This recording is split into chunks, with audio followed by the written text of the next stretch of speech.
Get ready for the Very Visible Business Podcast with David Avrin. Each week featuring a candid and raucous conversation with some of the most innovative, outspoken, and entrepreneurial business minds in the world today. This is the Very Visible Business Podcast. And here's David Avrin. And welcome to the Very Visible Business Podcast. My name is David Avrin, and today's a great show. Today we're going to talk about creativity. Actually, we're going to talk about more than creativity. We are going to talk about super creativity and artificial intelligence. And while that may seem as a bit of a dichotomy to some, how do you have artificial intelligence? How do you have creativity? Because one seems computer, one seems people-oriented. It's going to make a lot of sense because our guest today is a great friend of mine, where we've actually had an opportunity recently to have this discussion. I've also had an opportunity to watch him on stage because we were at the same conference speaking at a customer experience conference in Bogota, Colombia. Very recently, of course, these podcasts are evergreen, so depending on when you're listening to this, but a chance to really sort of delve into an area that I hadn't much, and sort of, I think my understanding of artificial intelligence and how it related to business and business processes was very antiquated. And so our guest today helped me tremendously in terms of get a sense of where the current thinking is, where the current work is, and we're going to let him elaborate on all of that. But first, let me do a sort of formal introduction for him as well. His name is James Taylor, and yes, you may recognize the name, but it is not that James Taylor. It is my friend James Taylor from Scotland, a dapper individual. He's an award-winning speaker and internationally recognized leader in creativity and innovation. For over 20 years, he's been teaching entrepreneurs, educators, corporate leaders, writers, rock stars how to build innovative organizations and design the creative life that they deserve. After advising some of the world's most creative individuals and companies, ranging from Grammy award-winning musical artists, best-selling authors, to Silicon Valley startups and innovative multinationals, James designed a framework for creativity that helps individuals and organizations achieve exponential growth. And he's been doing this for a long time. His clients have included Apple, Yamaha, Sony, heard of them? I've heard of them. Johnson & Johnson, as well as high-profile one-on-one coaching clients.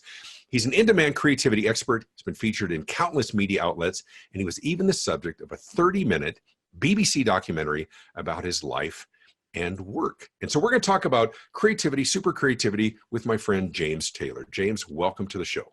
Well, thank you, David. It's always a pleasure hanging out with you and talking. I know the last time you mentioned we were together, we were in Bogota, Colombia.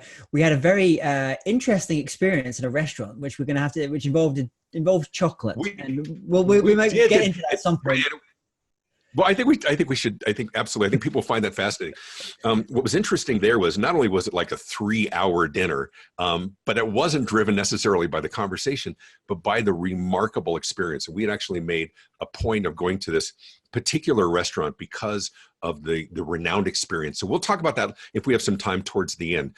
But talk to us about, for those who are listening,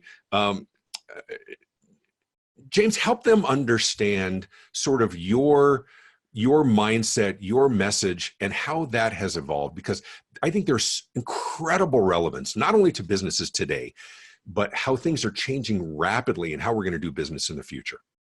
Yeah, so both you and I have this amazing opportunity to go and speak all around the world, all different types of industries, different sizes of companies, but it doesn't matter where they are or what kind of business they're in. They're all struggling with change, with huge amounts of change just going now, often driven by technological disruption that we're seeing. The business I've come from previously was no different. I worked in technology and kind of Silicon Valley, and then previous to that in the entertainment and music industry. But something I saw, there was also something interesting happen, because a lot of time people think, well, what is the skill they need to develop in themselves and their teams, their people, for this age, this fourth industrial revolution? And they think it's all purely technical related. It's very much, we need to understand AI, machine learning, and robotics, and Internet of Things. And that's all important. I talk about that in my speeches. But actually what they've found, and the World Economic Forum did an amazing study on this, and they found that there's one skill that's going to be more needed than any other in this age of artificial intelligence. And that skill is your creativity. Which seems a bit of a dichotomy, doesn't it? Exactly. Because we're told that the new changes, we have to get up to speed in terms of our technical knowledge and our ability to work with specific processes. Yeah. But to work, so your contention is to work better with artificial intelligence. We need to boost our creativity. Explain that. Yeah. So, I mean, imagine when electricity came in. You and I went around at that point, thankfully. But when that first came in, obviously the electricity companies made a lot of money. But actually, think about all the businesses that were created on the back of electricity. And I think what we're seeing now is we're seeing this transition going on from artificial intelligence. It's being created, these algorithms that exist now. We can do very cool things, but we're now moving to an age of implementation. And the skill set that's needed there is actually more around creativity, entrepreneurial mindset, innovative mindset. For example, the other day, there was Jack Ma, who's the founder of Alibaba, the world's largest B2B marketplace.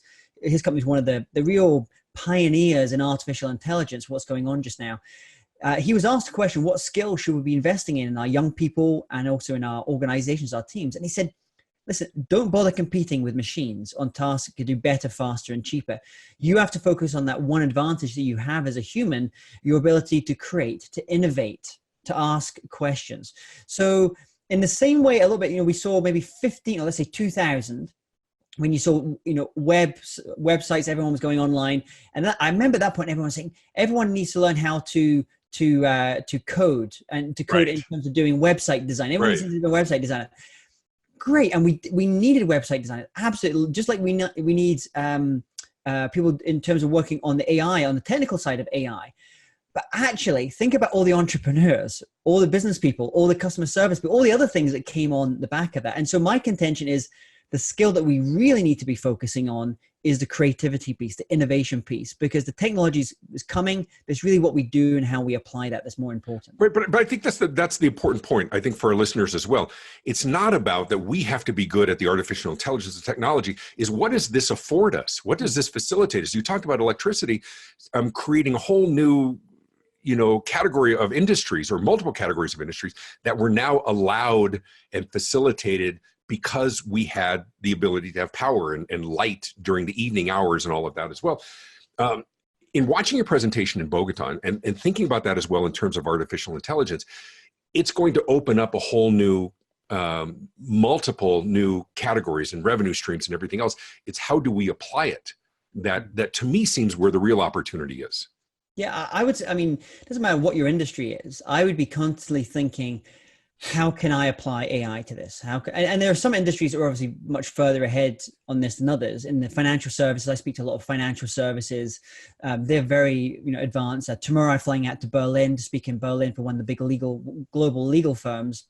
They're obviously using AI in terms of due diligence, in terms of trademark, patent litigation, things like that. So there's industries that are pretty far ahead. But if you ask most companies, even big companies, what are you doing around AI and machine learning? How are you applying? Often they'll say something, it's something that we're looking at, or they'll say, or we're thinking about piloting something. That's normally what you're starting to hear. And the thing that's going to happen is if these companies don't really think about how to utilize these technologies and put their creativity, their innovative kind of mindsets on, then competitors are just going to come along and just eat their lunch. I'll give you a perfect example. I think one of the ones I shared the other day in Bogota was about this young legal firm that's just started, I think in California. Right. There was a young lawyer. He trained first of all as a computer scientist, and he was Robert Huang. And then after that, he went and trained as a lawyer, and he became an associate in a law firm. And what he would do is during the day, he would do his legal work. And at night, he would go home and he'd program an AI to do the work that he'd done during the day. And by the end of the first year, it essentially replaced himself. And then what he did is he went and launched his own legal firm. There's 3 partners. He's the only human partner in that firm. The other 2 is AIs. One specializes in legal mergers and acquisitions. The other one specializes in intellectual property litigation. So super efficient company.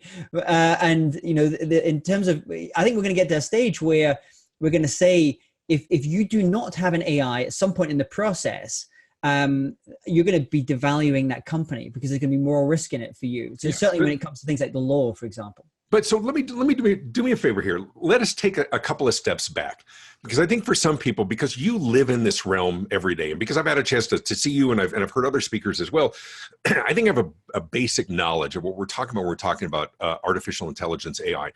But I think for a lot of people, we may be on chapter 4 of a book that they never started in chapter 1. So give me a couple of minutes and back up a little bit. Talk to us about what AI really is, because the manifestation for us as consumers oftentimes is maybe it's just a chat bot. Maybe it's something else that we don't realize there isn't another person on the other end. When they talk about, I'll give you an example. We've all heard so many of the prognosticators talk about that a third of the jobs that exist today won't exist in 10 years or something. And everybody assumes that's because we will be replaced by a machine that will lift a box or something. But it's more than that. It's sometimes it's analytical work. It's others that can be done better and faster by computers. So talk to us a little bit about some of the genesis of AI and what does it really look like in our daily life that we might not identify, oh, that's artificial intelligence. We just thought it was blank. Does that make sense? So educate us a little bit on that. Yeah, so basically, people have been talking about AI for a long time. 1956, was the first, talk about artificial intelligence, which is really this idea of a machine doing the kind of complex tasks that we'd normally associate with the human brain. That's really what it's about. It's imitating a human in that way. So that was like the genesis of AI, and it's gone through its like hype periods, like the Gartner hype cycle, and then it's gone through like no one talks about it. And it was pretty much, it was not being talked about apart from geeks for a long, long time. Right. And then something came along called big data. And big data is the food that artificial intelligence lives on.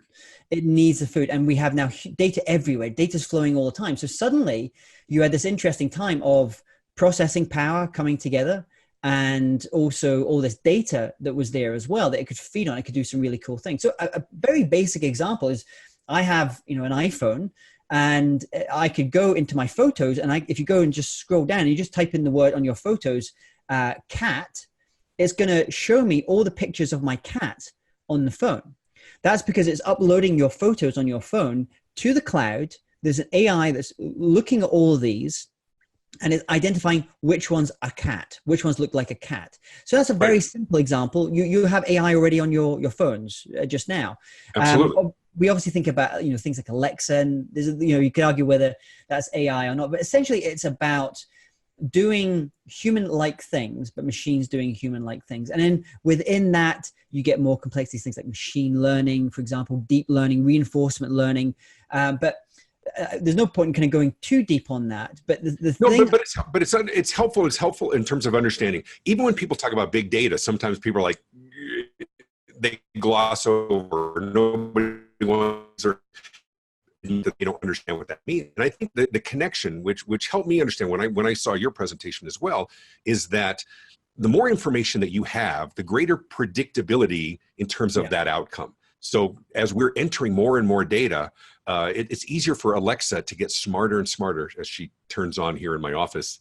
Alexa, go back to sleep. Sorry, everyone that's listening to this now, their Alexa's going to be switching on. Right, but that's okay. I'm boring. They can follow me wherever. But the idea with the big data is the more information, the better the next time that the answer will be better. Yeah. And when they realize that, okay, that wasn't quite it, and then they get a more important, in a very short period of time, AI is getting pretty darn good, isn't it? Yeah. It's amazing. Already the things we're able to do. The one story. Give an example, if you will, real quickly. Give the example that you gave. You gave a great example of radiologists reviewing X-rays for abnormalities and others. Yeah, whether it's radiologists or lawyers, the machines, the AIs do very well when you have quite structured data traditionally. And so let's say machine learning, which is where you give it lots of, example, images, and recognize, you say, this image has a cancerous cell in it, this one doesn't. And over time, it gets to recognize what that looks like. Now, what you see in the case of, in cancer care, the AIs are actually doing a better job than the traditional radiographers. Significantly better. They're getting higher. I mean, so, but that's not particularly new. In the same case, with lawyers, if you give an AI some non-disclosure agreements to review, and you give some of the best lawyers and the best law schools in America some legal agreements to review, the AIs will go through those and spot any of the issues and the problems with a 96% accuracy. The humans will be lucky if they can do 85% accuracy. It will take the lawyer on average about 9 hours to review those agreements. It will take the AI around 26 seconds. That's the kind of difference we're talking about. It's huge productivity gains.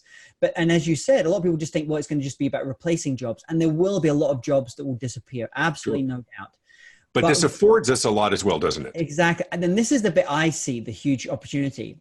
Regardless of what field, what industry you're in, it's about thinking to yourself, how can I augment what I do with these types of technology? Essentially, how can I use these to give our firm or our company or me as an individual, as a manager, some superpowers? And I share, in that talk I gave the other day, I shared lots of different examples from all different types of industries where you're getting into this idea of super creativity, which is augmenting your human creativity, your ability to generate and develop ideas with technologies like artificial intelligence and machine learning and robotics, for example. And that's where I see the big opportunity. That's where it's a really exciting time for me. I'm not interested in the Terminator, they're going to come kill us. That's really not interested. I'm not interested in when is an AI going to be as smart as a human being and be able to do anything we need to do. I'm more interested in how it affects companies and people that are in work today. Well, it's not only how we can get better at what we do, but how we can redirect our efforts towards the things that really move our organization forward. So talk to us about some of those ideas. How do we create that super creativity? How do we manifest it and implement it within our businesses? Where do you see some real trends going right now? I mean, it's so many different areas. I mean, I'm quite interested in the whole Internet of Things at the moment, for example. Like just now I'm sitting on a Herman Miller chair. Probably you see a lot of these chairs all the times in offices, Herman Miller Aeron chairs, very comfortable, very good. They're about $1,000 each or something. So they're not cheap chairs.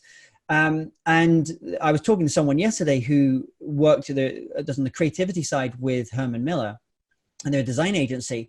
But now what they're doing is they first thought, how can we make these Herman Miller chairs smarter? How can we use some of these technologies like Internet of Things so they're communicating with us? So when we sit down, it recognizes our body posture and it actually helps us sit better and work for longer. And what they actually found is that they started doing some research and working with what we call human-centered design. They actually found what it would be better is not the chair, it's the desk or the table. So what they have now is Herman Miller has an app where when you walk up to your desk, doesn't matter if you're in a co-working space, wherever you are, when you put your phone on the desk, it recognizes it's you. Also, it can recognize your physical shape and who you are. The desk then raises or lowers based upon who you are, because it recognizes who you are. You sit down. It also knows how you're physically moving, what is weak and what is strong for you, the kind of work that you're doing. And it'll give you prompts. It'll say, okay, it starts to raise because it's recognizing that, you should be sitting for that long. You maybe should be standing at this point.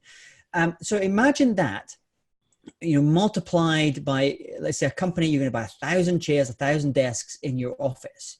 If you can get that, just a small productivity gain, what we call marginal gains from your employees who can work better, their productivity levels increase, they reduce the chances of workplace injuries. That's a perfect example of human creativity, ingenuity, innovation being paired with some of these technologies in this case. Well, and then it becomes a marketable competitive advantage, doesn't it? Yeah. So when you start being able to gather that much data and be able to extrapolate, it affects the design because they have so much data about what's working, what isn't, how people are sitting. They can affect better design. It becomes also something that not only is there a great feature that they can offer when they're marketing, but the other thing that it does is they're able they're beyond proof of concept. So what I'm seeing a lot with organizations is everybody's got a claim. We're bigger, better, faster, tastier, whatever else. Anybody who can come in with data to back that up. There's a lot of anecdotal things where people would say, when you sit better, you're more productive, whatever. Yeah, blah, blah, blah. But you go in with data. somebody like Herman Miller can go into an organization, because it's not a cheap chair, it's a premium chair, and be able to go to an organization and say, here's how you justify the greater expenditure, because your productivity, which we have, that we have taken data from X number of organizations, we've been able to anonymize it, here's the trends. It gives us credibility, it gives us gravitas, doesn't it? The more we know, the more big data, from a marketing perspective, it's more than just, says you. Yeah. It's, no, here's the data to back it up. And they have a marketable competitive advantage. And it justifies a premium price point, doesn't it? And also I think there's a little bit of a generational thing going on there as well, where I'm not a millennial. I just before the millennials, whatever that one was, the Gen X's, I think they're called. Yeah. So I'm in that area, but for a lot of ways I actually think quite like a millennial. And one of the big changes I noticed between, say, baby boomers or Gen X's and millennials, older generations would have said, okay, the idea of the chair, that's great. I can understand about having better, and it's better for your well-being, and I can get all that stuff. Millennials like, show me. That's right. Older ones just say, that sounds logical. That sounds logical. Yeah. Show me the data. Show me the proof. Show me the proof. Because we're also very used to now of fake news and fake stats and things like that. So I think we're less trusting in some ways, and understandably so. And so it gives a great opportunity for me. I like the idea of anything that, because I'm a longtime marketing guy, and there's so many bogus measurements. As public relations firm, advertising agencies, others have done what I call the weight measurement. Look how much paper we produce. Look how many, eyes, or even online, look how many likes. Okay. How did that translate into something profitable? The nice thing about big data, the Internet of Things, for those who are listening as well, if you are less familiar with, you'll see it a lot as IoT, Internet of Things. It's basically a chip in everything, and everything is going to communicate with everything. And you're seeing some of these media conglomerates right now buying up the Ring video doorbell. They want to control your front door. They want to control your television. They want to control, not because they're nefarious sources wanting to control our lives. It's just smart business being vertically integrated. But the more it talks to each other, the more your refrigerator talks to your phone, that when you're out of something, our lives are going to be very, very different, James, aren't they? Yeah. And it's funny that hotel in Colombia, I remember waking up the morning because I was a little bit jet lagged. I think like we were both probably a little bit jet lagged. We'd flown in, and I remember waking up maybe 6 or 7 in the morning, and I immediately do what I do, which is I say, hey, Alexa, play BBC Radio 4. And nothing happened because I wasn't quite awake. And I said, oh, I forgot I'm in a dumb hotel room. Right. Because my home environment is... You just talk to Alexa and she answered for you. Right. She's playing BBC Radio 4. You can't say that word. Sorry. But but you're a little more probably tech savvy, probably more incorporated in your life because this is your life's work. But there is a transition period. It's not like we're going to wake up 18 months from now and everybody's going to be connected to everything. We still have a lot of legacy products. But talk about the shift and talk about those who are in business. I mean, it's not like you can go to, a store, Radio Shack or something. I think they're out of business. And I would like to buy an artificial intelligence to boost my business. Yeah. How does it practically integrate with our businesses today? And for those who are looking to dip their toe in the water, what are some of the ways where they can see immediate benefit? What will it take to do that? And what's the terminology for someone who might think, I can't go buy an AI. It doesn't work that way.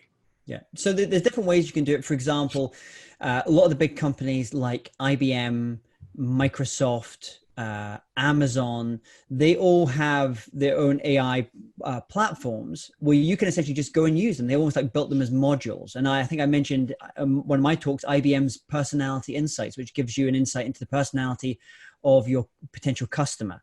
And that's just something you can just buy off the shelf. You don't have to know anything about AI. Just say, this is what I want to do, and you use it. That's one way. And then you have the individual companies themselves. For example, in the world of the law, legal firms, Luminance, I think is one of them.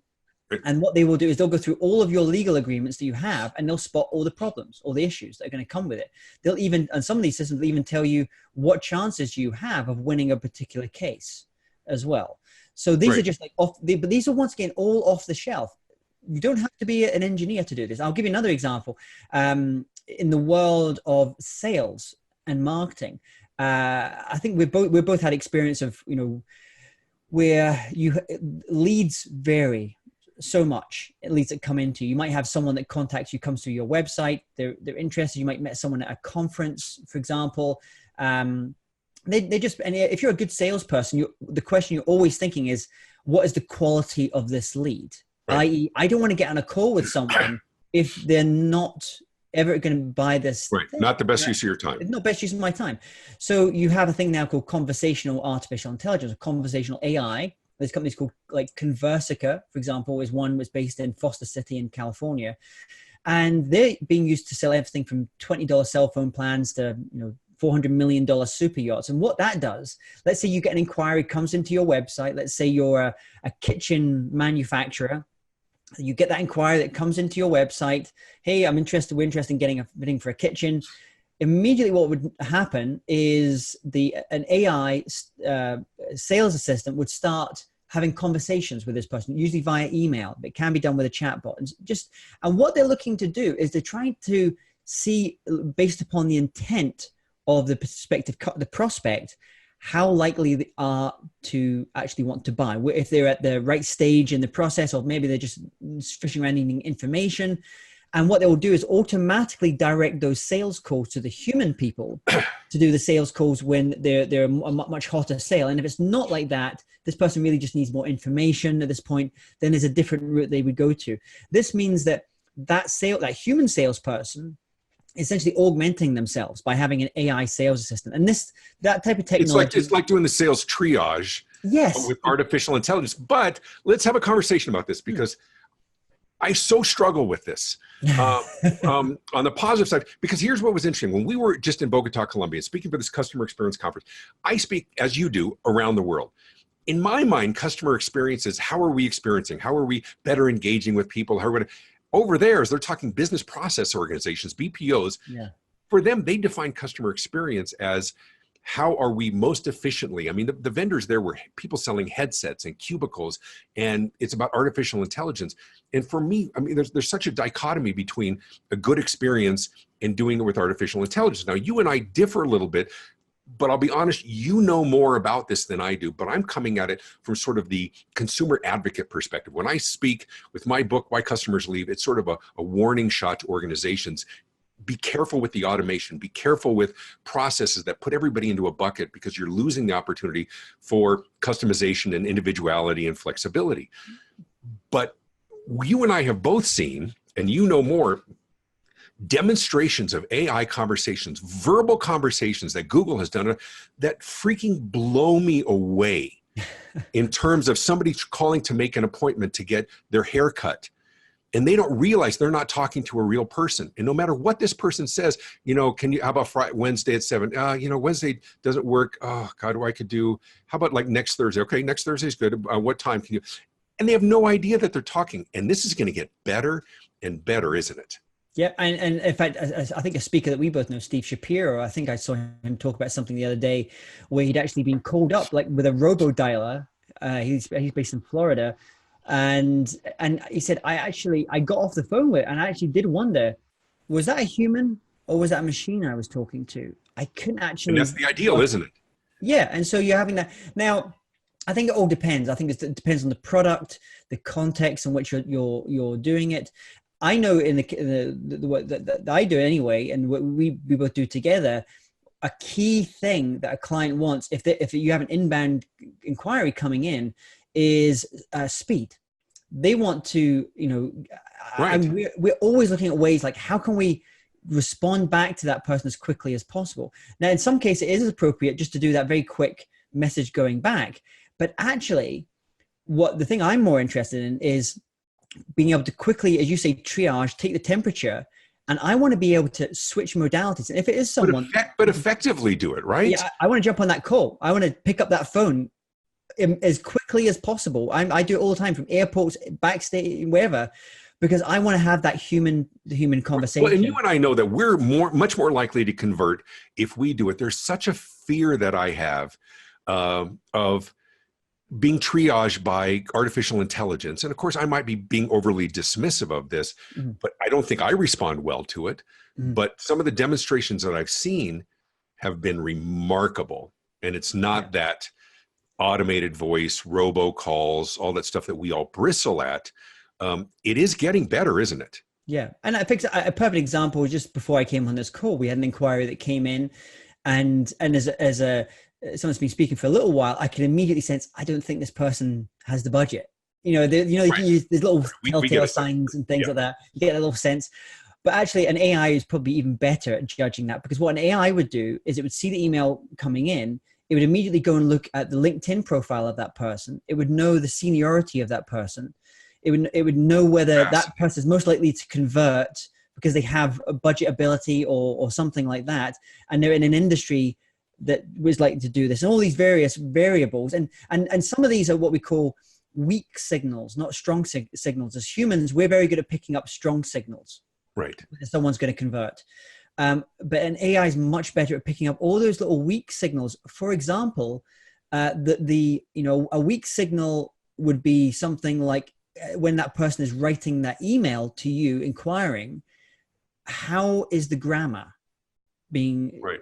How's it's a strange little thing, but you can often tell, am I dealing, what type of person am I dealing with here, just by the grammar in which they're speaking, what's that level of conversation that's going on there. So that's where the AI can actually. But what other factors? I mean, would it impact, like, what time of day? Are they doing it from their office? Or are they doing it from their mobile device? What's a better predictor? I mean, you and I both know as speakers, if somebody uses the word exposure, they're likely not looking to pay. Yes. And so do we as humans enter as much of those things, or do they examine, here's the last 1,000 inquiries, here are the 27 that converted, and look for common elements in all of those to create a greater level of predictability? And then once it is recognized, what are those commonalities? Then what you can do is, with using AI related to Google ads or Facebook ads, you say, listen, just go and find me, just show my ad to 1,000 people who are identical to the people that have just booked me. There you go.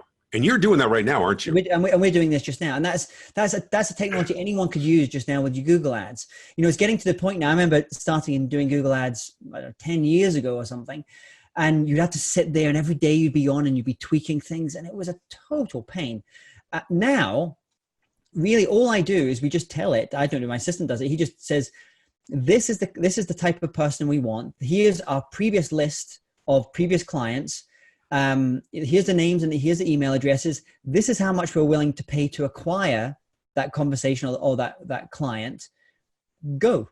Right. And it just goes and finds them. You don't have to say whether they're male, female, whatever the job. And they're getting better. I mean, this really is Facebook's business model. Yes, it's having enough data. When you're seeing congressional oversight and others looking to limit the amount of, their whole effectiveness is predicated on as much data as possible, not just so that they can be better predictive. Because we grew up in an industry, I remember when I was in marketing for 20, 30 years, there was that old line that says, I know that I weight half my marketing dollars are weighted. I just don't know which half. Yeah. Big data tells you which half, doesn't it? It helps you target much more effectively. This you and I could talk about this forever. I want to make sure that you have an opportunity in the 15 minutes or so left that we've got left. Talk to us about creativity. What does that look like in terms of how do we bolster it? How do we boost it? How do we manifest it within our organizations and implement in a way that creates some level of competitive advantage? Yes, we often hear about the two phrases used together, creativity and innovation, and they're often confused with each other. So the best way to think about it is creativity is bringing new ideas to the mind. Innovation is bringing new ideas to the world.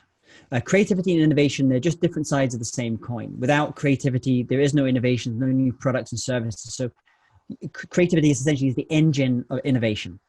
Right. So now we know that. We say, okay, so innovation is more process driven and creativity is often slightly more humanistic, let's say. So what we start to do is, the companies I work with, I talk to them about these 4 types of creativity. I call them tips for short. So team creativity, that's about teaching your team how to collaborate more creatively, how to break down some of those silos we were speaking about earlier, how to develop a creative culture in an organization. Individual creativity is about teaching a series of tools that we teach, and we do workshops on this as well, on how to better generate and develop ideas from anyone, regardless of where they're sitting in the organization. Peer creativity is when you come together with your peers, often at conferences or events of some sort, retreats, in order to share, discuss, debate, challenge each other's ideas. And then finally, super creativity is where you augment human creativity with artificial intelligence. And I would say, when companies come to me, they to ask me usually to come in and keynote their conference, or they're in a meeting or an event. They're either coming from saying, we want to develop the creativity of our people, want to be more known as a more creative company, or they're saying, we know all these changes going on with things like AI, and we're wanting how best to adapt and be ready for this and deal with this just now. And so I can go through both of those worlds. One's a bit more futuristic, the one's a bit more humanistic, really. So what I tend to do is I come in, I'm often brought in as the keynote speaker to speak at conferences. I share strategies, ideas, stories, case studies, which I have this amazing opportunity. I've interviewed 600 of the world's most creative individuals now, from some of the big companies to just small entrepreneurs and artists, for example. That's one way. And then the other way is sometimes the client will say, listen, like for example, the other day I was brought in by a large family business grouping. They have a conglomerate. They're in property, all different types of things. And they said, listen, we're getting together 100 of our top team members and family members, and we'd like you to fly to the south of France to come and do a one-day workshop.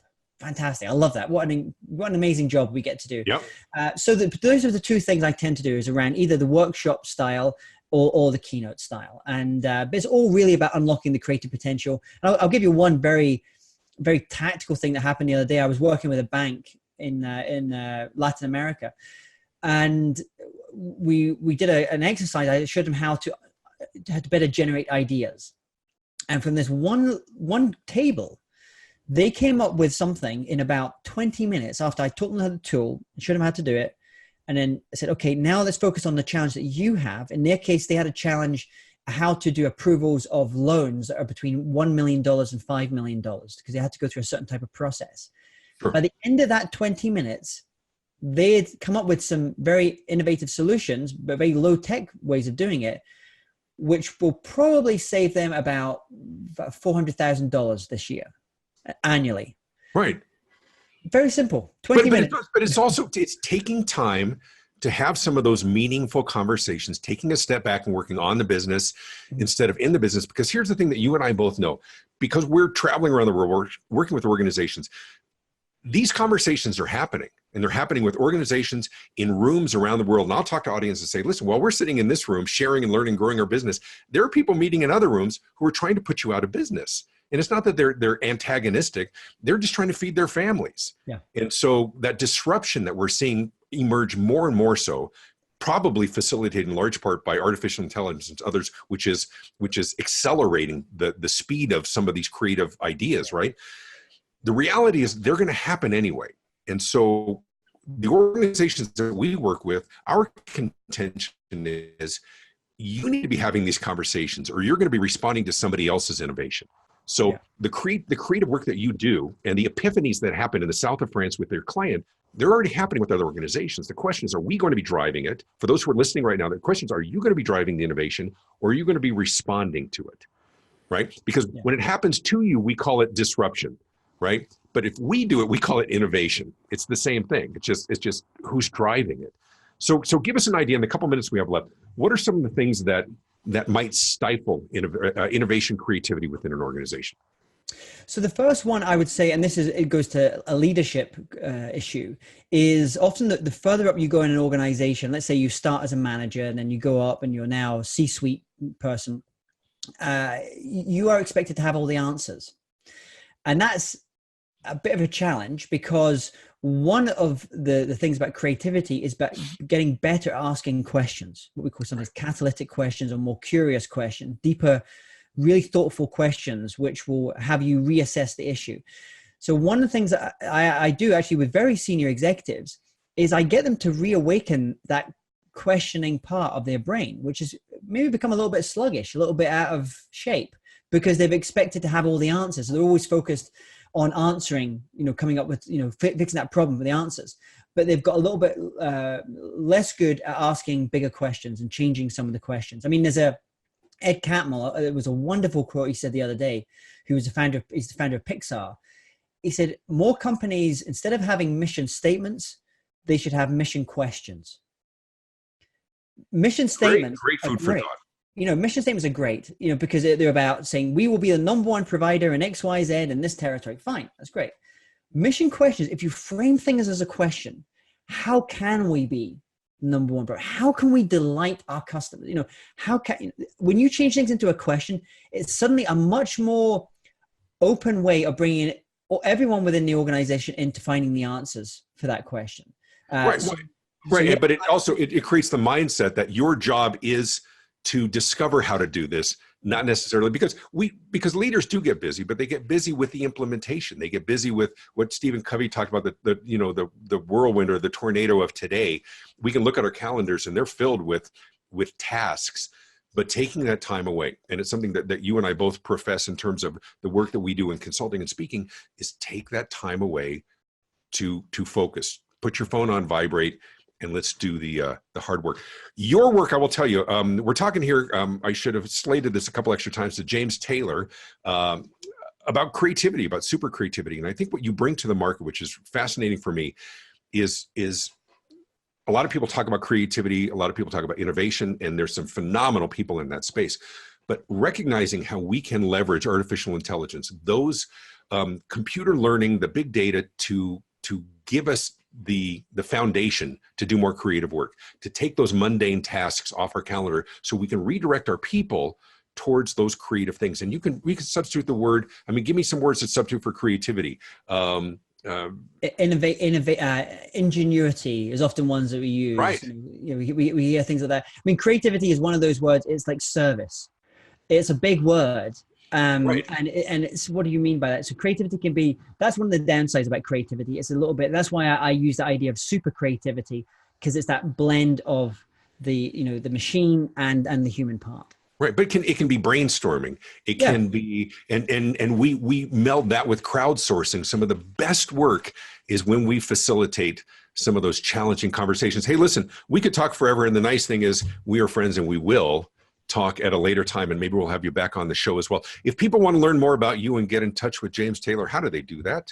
The easiest place and the best place to go is to go to jamestaylor.me. Everything's there. You can find everything there. Outstanding. And we will see you at some conference around the road. I want to tell those who are listening, the Very Visible Business Podcast is sponsored by the Customer Experience Advantage Morning Huddle. Your next $1 million idea and the creativity that comes from that will likely come from your own team, but only if you create the space for challenging, powerful internal conversations. You can learn how membership and the Customer Experience Advantage can give you the content and the questions and the tools to facilitate a weekly morning huddle with your team. You can learn more and watch sample video lessons by visiting we're going to say this slowly. Visit the CX Advantage, CX for customer experience, the CX Advantage.com. For those who are listening now, be sure to click like this podcast, hit the subscribe button below, and to see the video version of this interview and learn more about my speaking, my consulting, you can visit me online at visibilityinternational.com. You can also pick up a copy of my brand new book. Here it is for those who are watching the video version of this. It's called Why Customers Leave and How to Win Them Back. It is in hardback, it is in Kindle, and it is in my voice on audible.com. James, thanks again. We will talk soon, friend. Speak soon. Take care. Thank you. For past and future episodes, be sure to subscribe at theveryvisiblebusiness.com. You can also learn more about David Avrin's keynote speaking and consulting at visibilityinternational.com. Connect with us on social media and check out David Avrin's latest book, Visibility Marketing, at amazon.com. This has been the Very Visible Business Podcast with David Avrin.